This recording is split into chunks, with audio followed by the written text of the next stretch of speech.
মাঝে মাঝে অসুস্থ হলে খারাপ হয় না, কি হয়, রান্না করা লাগে না, বাইরে থেকেই খাবার আসে, খুব মজা না।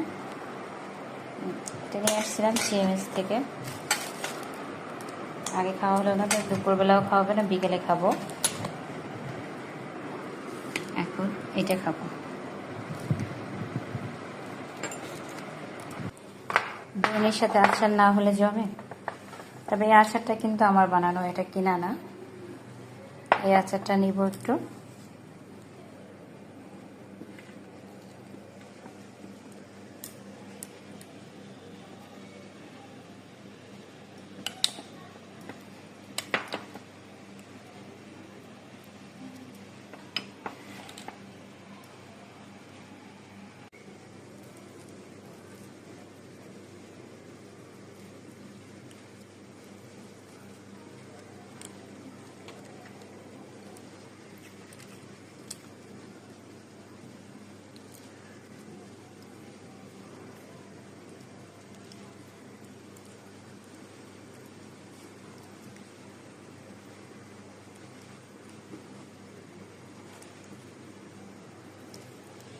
এতগুলো রাইস